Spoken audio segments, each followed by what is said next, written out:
Queridos irmãos e irmãs em Cristo e amados amigos, bem-vindos todos à central de transmissão do Instituto Vida para Todos, diretamente aqui da Estância Árvore da Vida, na cidade de Sumaré, estado de São Paulo, Brasil. Conforme foi noticiado agora há pouco, a Conferência Geração Santa e também a Conferência de Jovens do mês de julho deste ano será diferente por causa do isolamento, mas nós cremos que foi a soberania do Senhor, não será para diminuir, mas será para aumentar. Isto é, nós vamos ter uma conferência online em que o mundo todo pode participar. Então será não só limitado a aqueles 1.500 ou 2.000 adolescentes e também em torno desse número de jovens, mas nós poderemos ter participação talvez de muito mais, jovens e adolescentes. Que o Senhor possa abençoar, e quero também enfatizar aqui a necessidade de todos vocês ajudarem a fazerem contribuições, ofertas, para que a estância possa continuar a se manter para as nossas futuras conferências. E também, como hoje é domingo, lembrando outra vez das ofertas para missões no exterior, e também SOS, se você tem contribuição mensal, por favor, faça a sua contribuição, e que as missões do exterior são sustentadas pelo seu apoio, e o Evangelho precisa ir a todos os continentes. E também lembrar a vocês que hoje é o primeiro dia da semana, também você costumeiramente faz as suas ofertas na sua igreja, na sua região de obra, todas as ofertas. Então, por favor, vamos fazer com fidelidade, porque a obra do Senhor não pode parar, a igreja não pode parar, o sócio do Evangelho, o SEAP, lembre-se dos coportores, graças ao Senhor, alguns coportores estão podendo já atuar, que o Senhor possa guardá-los em saúde, que o Senhor possa abençoar esses irmãos e também os que estão trabalhando com comportagem semidinâmica, expondo o livro nas frente da sua casa, aos seus amigos, condôminos, que o Senhor possa abençoar cada um de vocês. E também a mensagem de domingo de manhã tem começado mais cedo, 10h15, e hoje houve alguns contratempos aqui, mas de qualquer forma nós começamos mais cedo, porque nós temos agora uma novidade. No final de cada mensagem de sábado e de domingo, nós temos 5 irmãos de cada região, irmãos ou irmãs de cada região de obra do Brasil, participando com o seu compartilhar. Tem sido muito bom, tem sido um reforço para a palavra dada, que o Senhor possa abençoar. E também nós queremos incentivar aqueles grupos. Eu sei que há vários grupos que depois da mensagem tem uma sala de comunhão, de chat, que vocês continuem fazendo isso, porque isso é a vida normal da igreja, precisa da sequência. Por isso que nós estamos procurando sempre terminar mais cedo, para que isso possa acontecer sem atrapalhar o almoço de vocês, tá? Então que o Senhor nos abençoe, cada vez mais abençoe essa palavra. Muito bem, nós estávamos falando em Apocalipse 12, a respeito do filho varão, que irá de nascer e reger todas as nações. E o livro de Apocalipse 12, nós já falamos, e ele vem numa sequência que a gente vem falando sobre o livro de Hebreus, o sacerdócio maravilhoso de Cristo. Se Cristo estivesse na terra, nem sacerdote seria, porque ele nasceu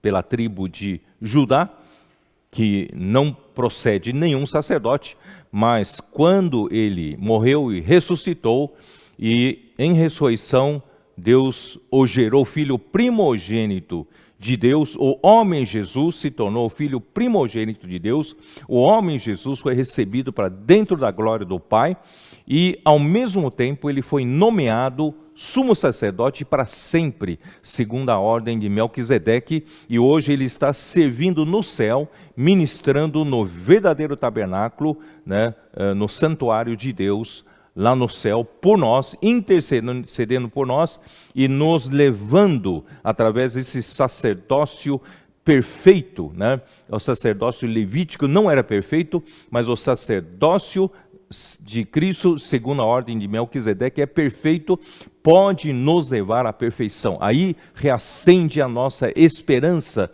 de sermos glorificados, graças a Deus. Mas o sacerdócio, ele também leva para a realeza de Cristo. Porque no mesmo momento em que Cristo foi feito sacerdote para sempre, segundo a ordem de Melquisedeque, ele foi elevado, né, por Deus Pai à sua destra e o fez sentar à direita do trono da majestade. E ele aguarda que todos os inimigos sejam postos por estrado dos seus pés. Isto é, o sacerdócio de Cristo visa aperfeiçoar a sua igreja. E eu quero outra vez enfatizar, nem todos membros do corpo de Cristo, né, ele pode contar. Então, ele quer contar com a igreja, e ele quer contar com quem na igreja? Então tem um grupo de escolhidos e eleitos de Deus que estão dispostos a pagar qualquer preço para seguir o Cordeiro, seguir o Senhor. Então aí vem, né, o sacerdócio de Cristo, ele prepara a igreja e principalmente prepara os seus vencedores para que ele possa exercer a sua realeza. A sua realeza é para colocar todas as coisas do universo em ordem. Porque quando Deus era a autoridade única, né, absoluta desse universo, esse universo tinha ordem. Mas quando Satanás usurpou a autoridade de Deus, estabelecendo uma autoridade paralela, clandestina, né, e ele trouxe desordem, trouxe corrupção e trouxe caos para este universo. Então, Cristo, né, precisa novamente colocar o universo, colocar a terra em ordem, reavendo o reino de Deus aqui na terra. Isso chama-se o reino dos céus. Reino dos céus visa trazer o reino de Deus de volta, a autoridade de Deus de volta aqui na terra. Portanto, o mistério da vontade de Deus, que está em Efésios capítulo 1, versículos 9 e 10, visa, né, encabeçar Cristo, né, todas as coisas deverão estar encabeçadas em Cristo, sujeitos, né, a Cristo, para que essa terra novamente tenha paz. Então, o sacerdócio de Cristo visa ganhar a sua igreja, ganhar um grupo de vencedores que luta do seu lado para poder ele reaver a realeza aqui na terra. E o reino de Deus aqui na terra visa também, vocês vão ver hoje, visa também para o sacerdócio. Quer dizer, uma coisa é para outra, graças a Deus. Então, no capítulo 12 de Apocalipse, nós vimos naquele dia, né, na semana passada, viu-se grande sinal no céu, a saber, uma mulher vestida do sol, com a lua debaixo dos pés e uma coroa de 12 estrelas na sua cabeça. Eu vou ter que falar alguma coisa, mas bem rapidamente, porque já foi falado. Essa mulher representa o povo de Deus. Só que, vamos dizer assim, a bola da vez, no período do Novo Testamento, essa mulher está vestida do sol. E o sol representa, quando da primeira vinda de Cristo, em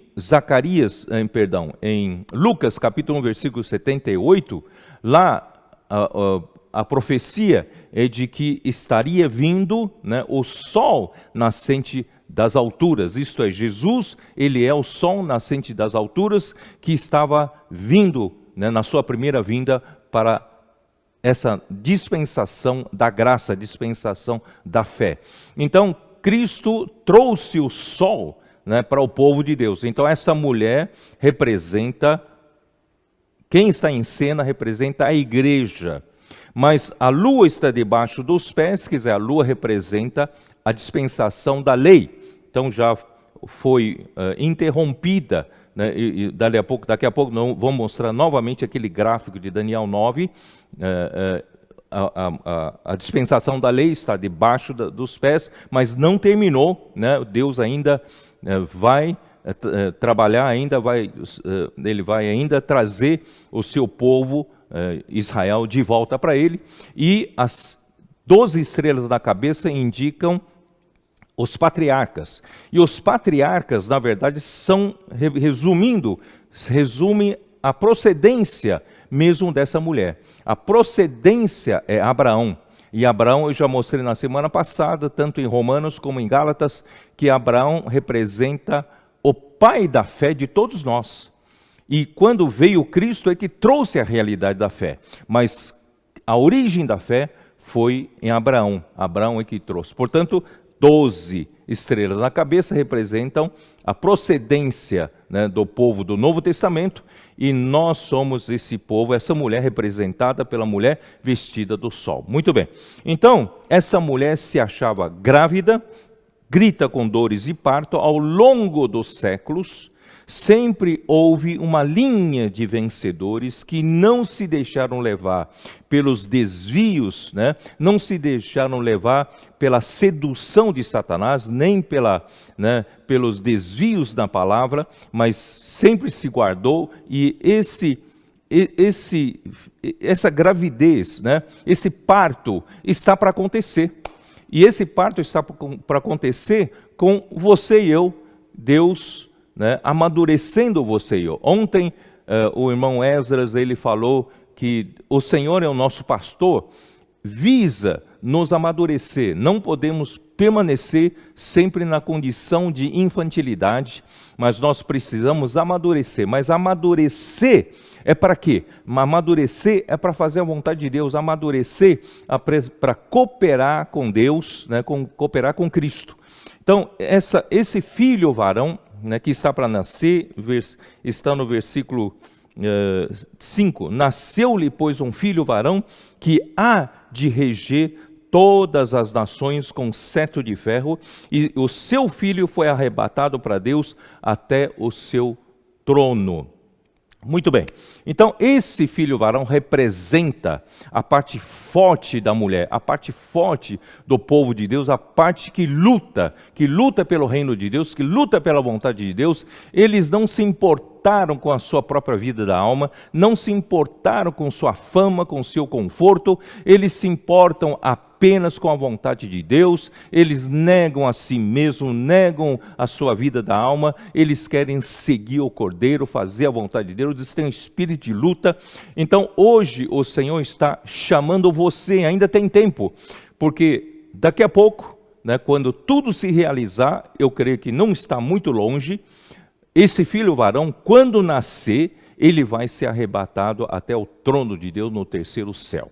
Portanto, você ainda tem tempo de fazer parte desse filho varão. Muito bem. Então, eu queria mostrar de novo o gráfico de Daniel capítulo 9, para mostrar a dispensação, né, dos patriarcas, e depois a dispensação do povo de Israel. E a partir do momento em que Daniel recebeu a revelação, a profecia de Daniel capítulo 9, e já a partir da ordem que foi dada, né, para restaurar Jerusalém, isso está em Daniel 9, você pode abrir a sua Bíblia em Daniel 9 para acompanhar, né, para a gente ter base bíblica para dizer isso. Daniel 9, né, versículo 24, 70 semanas estão determinadas sobre o teu povo e sobre a tua santa cidade, para fazer cessar a transgressão, para dar fim aos pecados, para expiar a iniquidade e para trazer a justiça eterna, para selar a visão e a profecia e para ungir o Santo dos Santos. né, sabe e entende, desde a saída da ordem para restaurar e para edificar Jerusalém, até ao ungido, ao príncipe, 7 semanas e 62 semanas, as praças e as circunvalações se reedificarão, mas em tempos angustiosos. Depois das 62 semanas, será morto o ungido, e já não estará. Esse ungido é o nosso Senhor Jesus Cristo. E o povo de um príncipe que há de vir destruirá a cidade e o santuário, e está se referindo ao anticristo, e o seu fim será num dilúvio, e até ao fim haverá guerra, desolações são determinadas. Ele fará firme aliança com muitos por 1 semana, e na metade da semana fará cessar o sacrifício e a oferta de manjares. Sobre a asa das abominações virá o assolador, até que a destruição que está determinada se derrame sobre ele. Então, esse gráfico de 70 semanas de Daniel, ele mostra que desde a ordem dada pelo rei para restaurar Jerusalém, houve um período de 7 semanas, aqui semanas se referem a semanas de anos. Então, cada semana de Daniel 9 são 7 anos. Então, 7 semanas são 49 anos. E depois 62 semanas, totalizando 69 semanas até a morte do ungido, até a morte de Cristo na cruz. Cristo morreu. Então, 69 semanas de Daniel 9, das 70 semanas, já se consumiram, quando Cristo morreu. Então, faltam 7 anos, falta 1 semana de anos para a história do povo de Israel continuar e terminar esta era. E para o povo judeu, o povo de Israel, quando eles entendem que as 70 semanas, né, de Daniel 9 são uma coisa guardando o Messias e achando que Messias virá só no final dos tempos, e depois que Messias morrer, eles terão mais 7 anos, terão mais 1 semana para terminar. Eles não percebem, conforme a revelação que nós temos, que Cristo já veio, Cristo, o ungido, já morreu, e nós estamos num período em que a história do povo de Israel está interrompida. Só vai voltar a acontecer nos últimos 7 anos desta era, na última semana de anos. Portanto, esse intervalo, já de quase 2000 anos, esse intervalo é a vez da igreja. Então, enquanto durar a história da igreja, a história do povo de Israel não entra. E a história do povo de Israel só vai entrar quando a igreja estiver pronta, esse filho varão estiver pronto para lutar, né, pelo reino de Deus, e nós conseguimos realmente, como esse filho varão, cooperar com o Senhor para reaver o reino de Deus. Aí o povo de Israel entrará em jogo novamente na última semana. E na última semana de anos, são os últimos 7 anos dessa era nossa. Isto é, Anticristo fará aliança com o povo de Israel e terá paz. Eles conseguirão reaver, né, o direito de construir o templo novamente, que todo o material, segundo sabemos, em Israel, para esse templo já está pronto. Então, eles terão então paz, né, por causa dessa aliança com o Anticristo. Eles reconstruirão o templo. Só que no meio dessa aliança de 7 anos, o Anticristo quebra a aliança. E então, quando o santuário voltar a ser reedificado, voltarão então os sacrifícios, voltarão então os serviços do templo. Só que no meio dos 7 anos, o Anticristo quebra, né, a aliança, e ele então faz cessar todo o sacrifício, é isso que está falando, né? Ele fará cessar, né, o sacrifício e a oferta de manjares, e ele mesmo se sentará no Santo dos Santos, no lugar de Deus, como se fosse Deus, e fará, né, se colocará uma imagem da besta, né, no Santo dos Santos, e o falso profeta fará a propaganda disso, e essa imagem do anticristo, da besta, falará, né, é uma coisa sobrenatural. E os que adorarem, né, a besta terão a marca na sua fronte ou na sua mão direita, indicando que eles são um com a besta, são seguidores da besta. Mas, graças ao Senhor, nós somos seguidores do Cordeiro. Portanto, eu vou voltar um pouco para Isaías 40. Vamos abrir a nossa Bíblia em Isaías 40? Ó Senhor Jesus.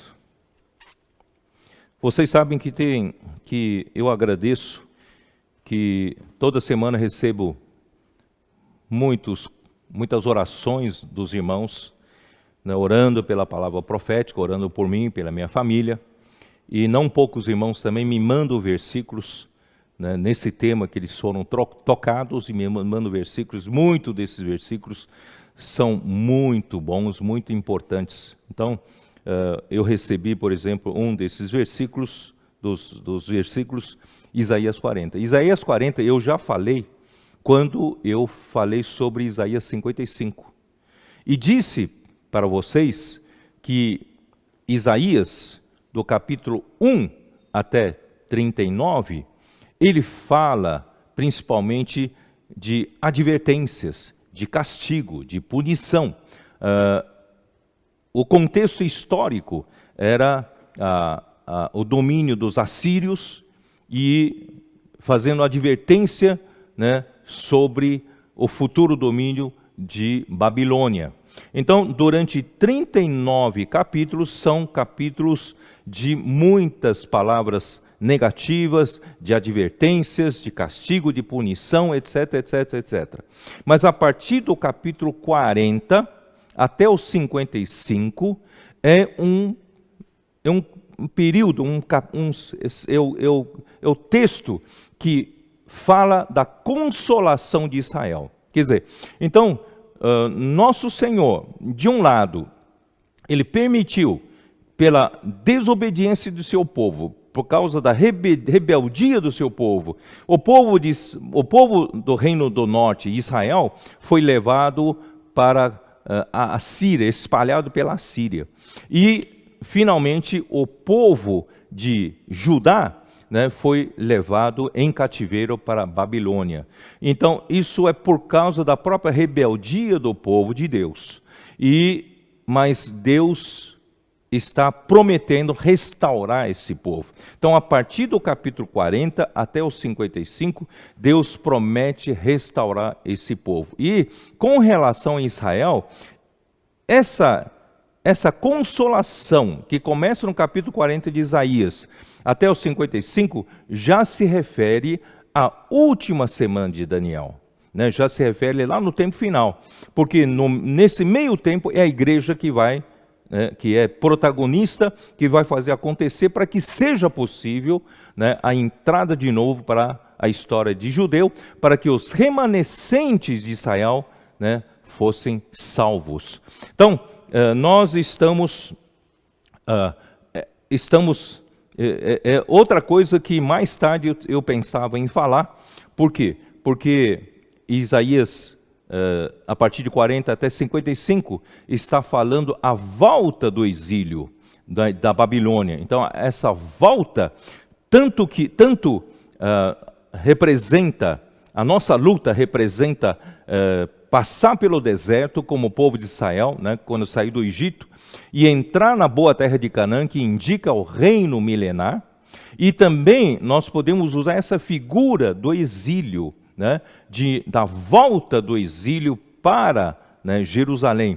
E essa volta de exílio e depois essa Jerusalém que for construída agora por nós, será a nova Jerusalém, será o santuário dos céus. Portanto, essa volta também indica o cumprimento da vontade de Deus, né? Então, capítulo 40, só para vocês entenderem do que eu estou falando. Consolai, consolai o meu povo, diz o vosso Deus. Então aqui começa a consolação, porque Deus voltou suas atenções ao seu povo. Falai ao coração de Jerusalém, bradai-lhe que já é fim do tempo da sua milícia, e que a sua iniquidade está perdoada, e que já recebeu em dobro das mãos do Senhor por todos os seus pecados.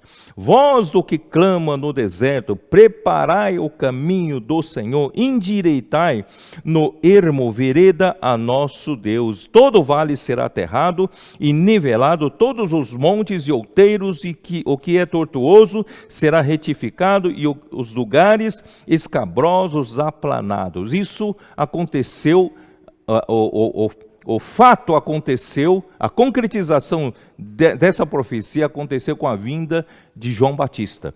Então, João Batista preparou o caminho do Senhor. Aí, versículo 5, a glória do Senhor se manifestará e toda a carne haverá, pois a boca do Senhor o disse. Então, a vinda do Senhor Jesus e a morte do ungido, né, indica, né, essa salvação, essa consolação de Israel. Só que o povo judeu não entende que a partir desse momento há um intervalo de quase 2000 anos da história da igreja, da era da igreja, que está lutando para a vontade de Deus, né, se concretizar.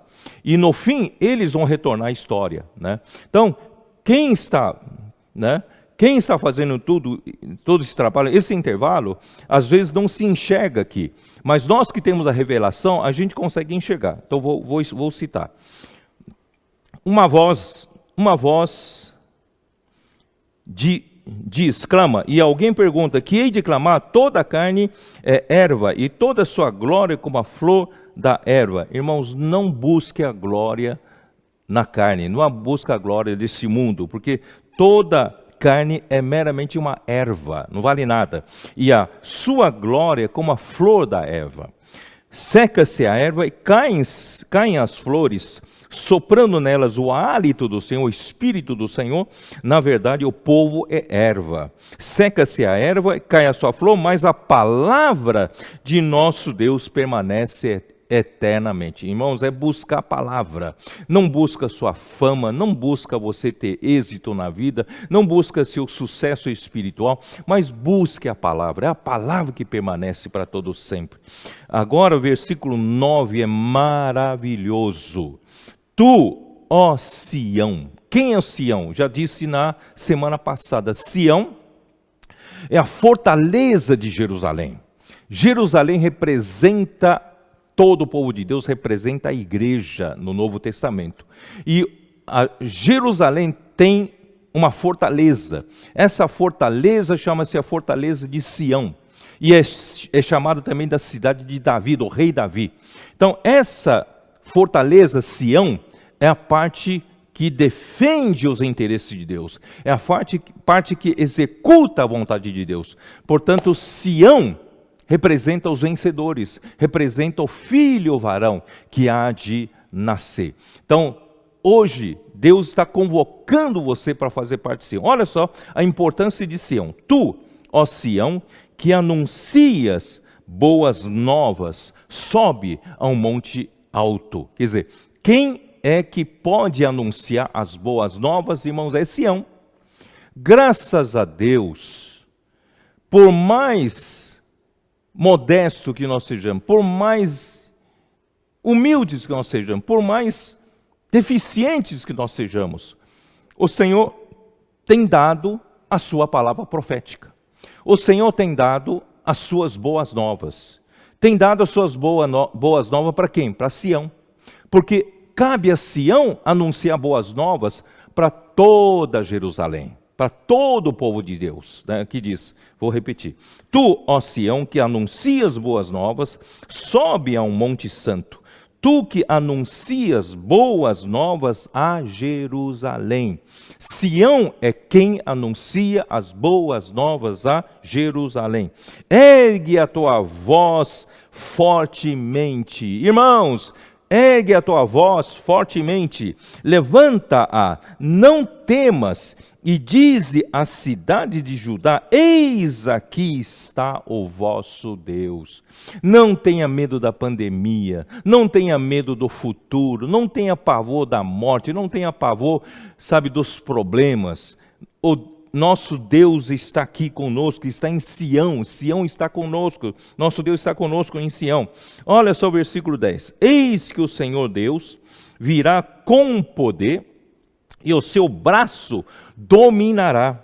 Eis que o seu galardão está com ele, e diante dele a sua recompensa. De um lado, nós não temos força para lutar contra os principados e potestades, as forças espirituais do mal, não temos força, mas o Senhor está conosco, e esse Senhor Deus que está conosco, ele virá com poder, e o seu braço dominará. Esse é o domínio, não somos nós que temos domínio, não somos nós que temos força e nem poder. E que o seu galardão está com ele, quer dizer, quem coopera com ele, os vencedores, o filho varão, os que deixaram tudo para seguir o Senhor, os que negaram, não amaram a sua própria vida, os que deram palavra do testemunho, os que venceram Satanás pelo sangue do Cordeiro, esses terão o seu galardão. Eles estão cooperando com o Cordeiro para reaver a realeza, o encabeçamento de Cristo aqui na terra. E diante dele está a sua recompensa. Oh, que maravilha! Então, o nosso Senhor Jesus vai voltar a reinar. Ele vai voltar a assumir a autoridade nessa terra, acabar com essa desordem toda imposta por Satanás e os seus anjos, né? E olha só o versículo 11. Semana passada eu disse que o filho varão regerá as nações com cetro de ferro. E essa palavra grega regerá é uma palavra que significa apacentar. Olha só, reger, governar para Deus é apacentar. Então o versículo 11, como pastor apacentará o seu rebanho. O governo de Deus visa apacentar o seu rebanho. Entre os seus braços recolherá os cordeirinhos e os levará no seio, as que amamentam, ele guiará mansamente. Irmãos, é isso que hoje de manhã, né? O meu tempo também já está passando rapidamente. Eu quero dizer para vocês que a autoridade de Deus visa apacentar as pessoas. Quando se coloca todas as coisas em ordem, Deus consegue nos suprir com a sua palavra. Deus consegue em paz, em justiça e em alegria, Ele conseguir apacentar-nos segundo as nossas necessidades. Então, é isso que eu quero enfatizar um pouco esta manhã, né? Você vai dizer, eu quero fazer parte do filho varão, quero fazer parte de Sião, a parte forte, deixa comigo, eu vou lutar, principalmente os homens, tem esse espírito de guerreiro, eu vou guerrear, vou lutar. Irmãos, na verdade essa luta não é contra sangue nem carne, essa luta é contra os principados, potestades do ar. Como já disse na semana passada, quando houver a realeza de Cristo, a autoridade de Cristo, o encabeçamento de Cristo, ali haverá justiça, paz e alegria. Isso está em Romanos 14. Então não adianta a gente falar, vou lutar com Cristo, vou lutar junto com Cristo, vou ser o vencedor, vou ser essa parte forte, mas você já é derrotado na sua própria casa, no seu casamento. Você não está tendo problema no seu casamento? Né? Você, principalmente na questão na pandemia, vocês estão convivendo muito tempo juntos e começam as irritações, começam, né, as discussões, as discórdias. Né? Antes você ia trabalhar fora e voltava só para casa à noite, e agora está todo o tempo junto, e vocês então começam a ver que está faltando paz em casa.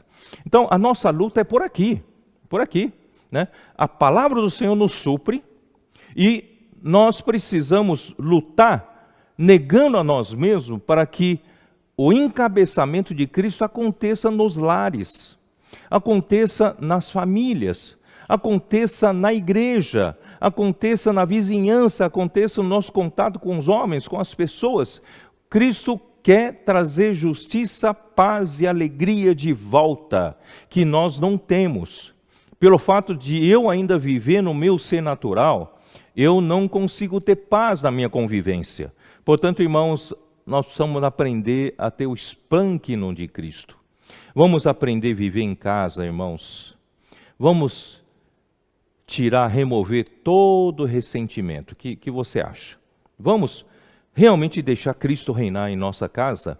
Primeiro, tira do seu coração todo ressentimento. Você tem muitos ressentimentos, que isso vai produzir raiz de amargura, e essa raiz de amargura vai brotar, vai contaminar muitas pessoas. Portanto, antes de mais nada, vamos limpar o nosso coração. Em segundo lugar, vamos aprender a perdoar e pedir perdão. O perdão liberta, o perdão libera as pessoas.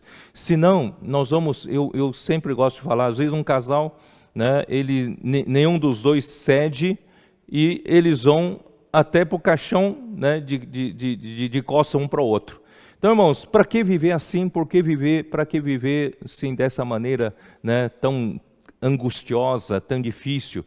Vamos já acertar, nossa situação hoje, vamos limpar nossos ressentimentos, vamos limpar nossa diferença, vamos aprender, irmãos, porque quanto mais perto, mais íntimo um do outro, muitas vezes a gente ofende mais. Por quê? Porque achamos que somos íntimos demais e nós podemos falar de qualquer jeito. E isso não sabemos que vai produzindo mágoas, vai produzindo ressentimento no coração. Então, a partir de hoje, vamos ver que o encabeçamento de Cristo, ele tem que acontecer subjetivamente na nossa vida. Que Cristo possa trazer justiça na nossa vida, Ele possa governar na nossa vida, e o governo dele, irmãos, apacenta, o governo dele traz paz, o governo dele traz alegria. Vamos viver alegres. O povo de Deus tem que ser alegre, porque o nosso Deus nos deu, o Senhor Jesus nos deu sua alegria, não a alegria desse mundo, mas a alegria do Senhor. Então essas palavras, irmãos, são um pouco de entre parênteses, mas eu quero trazer um pouco para a nossa prática, para não dizer, não, quero lutar com o Senhor, mas luta na tua casa, luta já no teu ambiente, dentro ao seu redor. Muito bem, então vou mostrar um pouco como, por exemplo, Mateus 24. Mateus 24, versículo 45.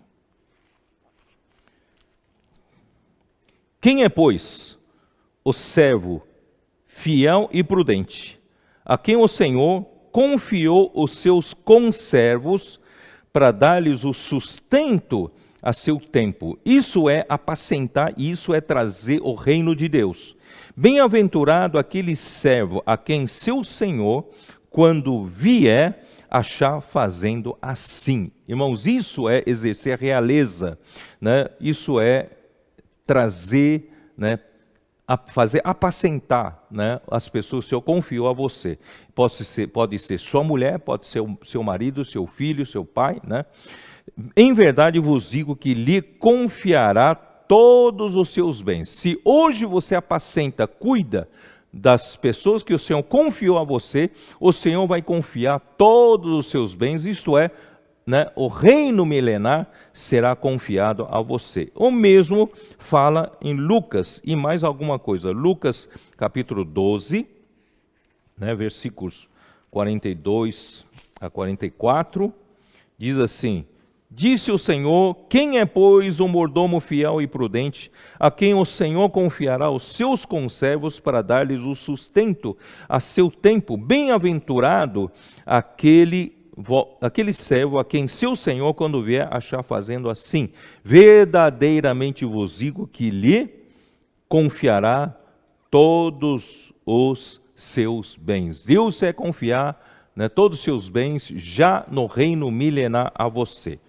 Muito bem, e eu quero mostrar para vocês como em Apocalipse 22, dá uma olhada em Apocalipse 22, que, vou repetir isso, Hebreus nos revela que Cristo agora tem o seu sacerdócio na eternidade para cuidar do seu povo, para produzir um povo maduro, um povo que conheça o seu coração, um povo que conheça a sua vontade.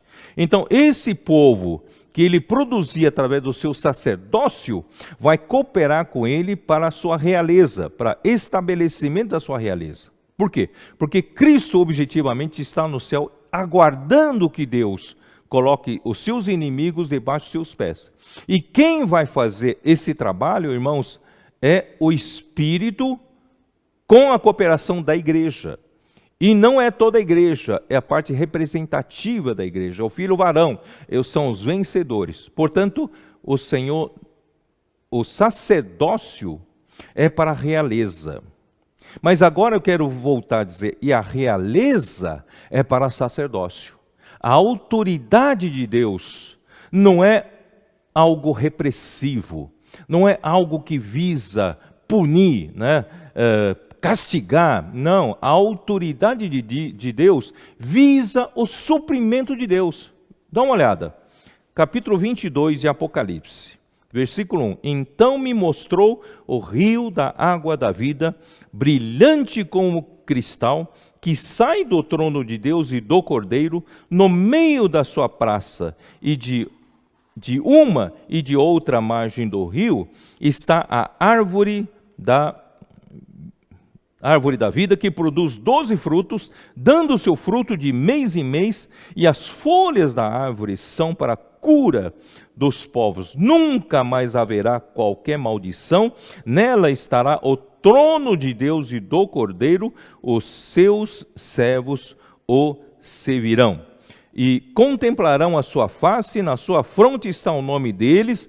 Então já não haverá noite, nem precisam eles de luz e candeia, nem da luz do sol, porque o Senhor Deus brilhará sobre eles e reinarão pelos séculos dos séculos. Quer dizer, nós temos aqui já a situação do novo céu, nova terra, nova Jerusalém. Quem está no topo? Quem está no topo é o trono de Deus, né? Trono de Deus e do Cordeiro. O trono representa autoridade, o trono representa realeza e o trono representa governo. Então, o trono de Deus e do Cordeiro representa a realeza, o aspecto da realeza. Todavia, o que você vê nessa figura? Você vê, a partir do trono de Deus, flui um rio. O rio é o Espírito que traz o suprimento abundante das riquezas divinas para todo o povo de Deus, né? E não só isso, de um lado e de outro lado desse rio, da rua, está a árvore da vida, né? Que indica Cristo como a videira verdadeira, como suprimento para o homem. E não só isso, dando o seu fruto de mês em mês, e ainda as folhas são para cura dos povos. Então veja, a autoridade de Deus não é para repressão.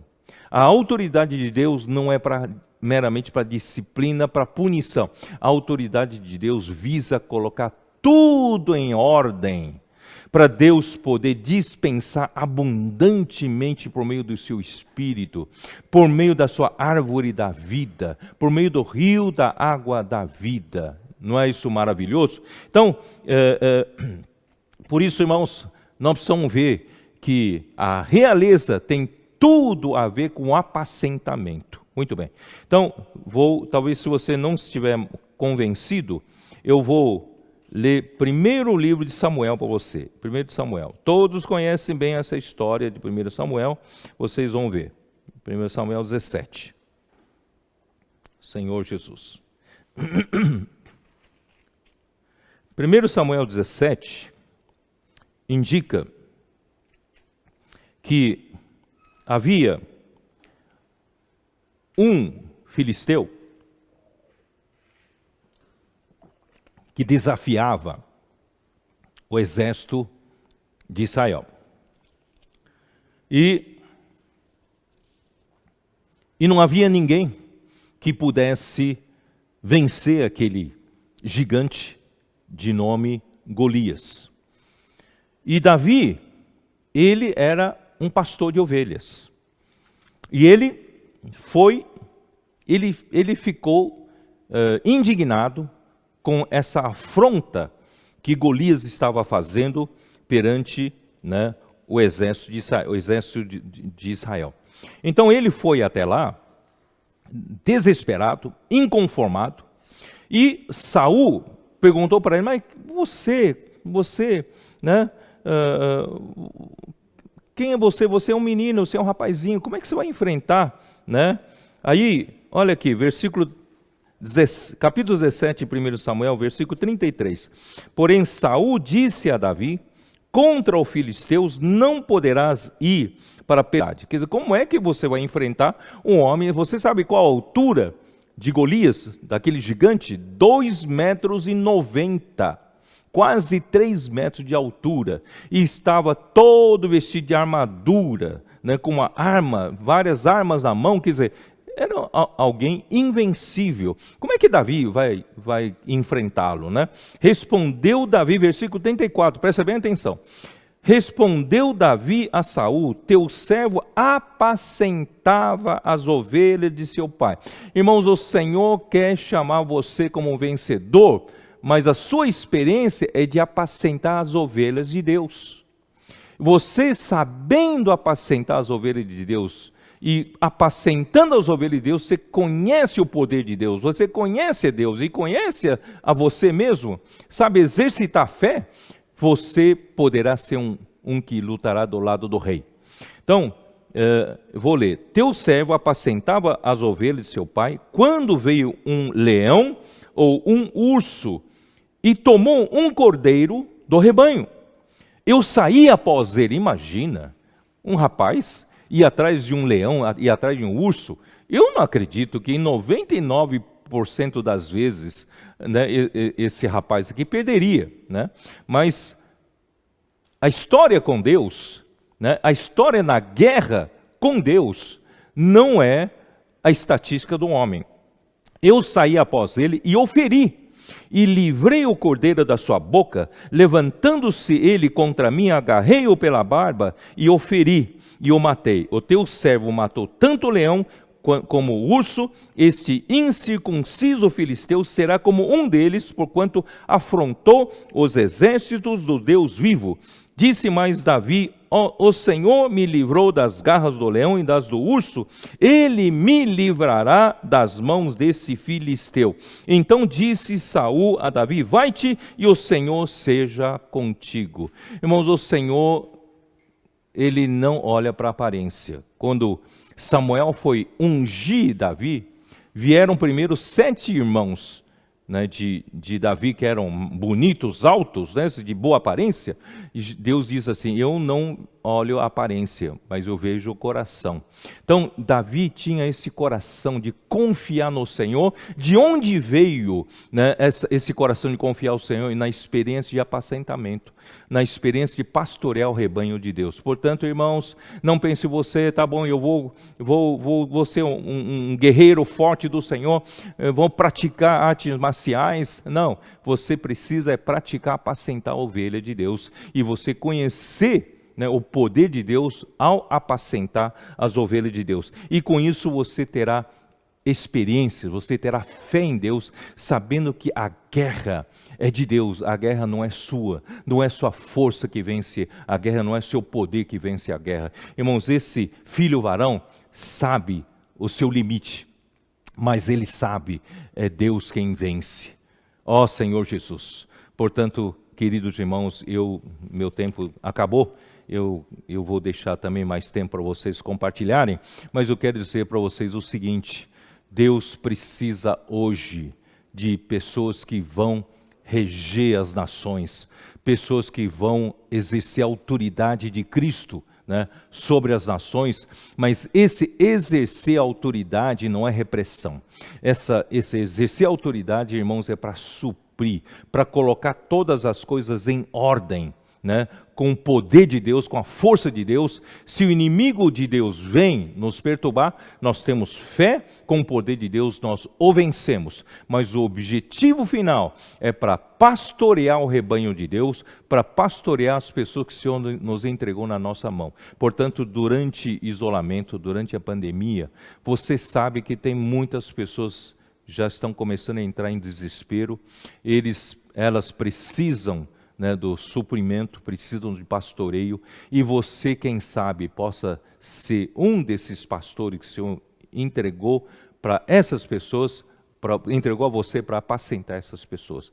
Use, né, os meios de contato que você tem, faça, né, a comportagem semidinâmica, leva a palavra, né, retransmita, né, a palavra, apresente os livros, e nós poderemos apacentar as pessoas, apacentando as pessoas, poderemos trazer o reino de Deus na volta. O Senhor quer contar com você como parte dos exércitos de Deus. E mais ainda, eu desejo paz em todas as famílias durante a pandemia. O Senhor possa, na sua casa mesmo, encabeçar você, encabeçar seu cônjuge, encabeçar seus pais, seus filhos, né?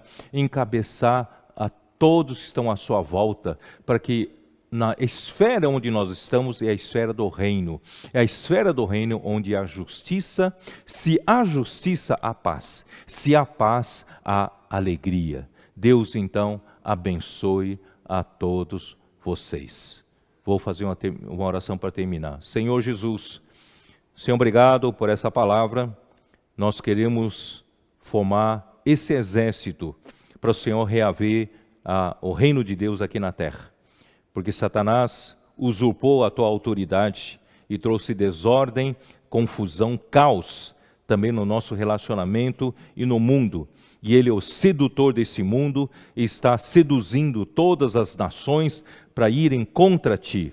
Senhor, nós somos a tua igreja, nós queremos, Senhor, de um lado, somos apacentados por ti, pelo teu sacerdócio, pela tua intercessão, pelo teu cuidado, estamos sendo levados, Senhor, à maturidade, à perfeição, mas por outro lado, Senhor, nos prepara para sermos os teus exércitos, Senhor, para cooperar do teu lado, para reaver esse reino, Senhor, não é para repressão, esse reino é para apacentamento, para suprimento abundante de todas as riquezas divinas. Senhor, abençoa cada lar, cada família, consola, Senhor, os que estão, Senhor, perderam alguns entes queridos, Senhor, também seja com aqueles que estão enfermos, doentes, Senhor, possa curar com teu poder, também, Senhor, proteja, né, os nossos irmãos, os que nos ouvem, Senhor Jesus, Senhor, possa guardar todos, Senhor, que também esse isolamento possa, Senhor, terminar o mais rápido possível.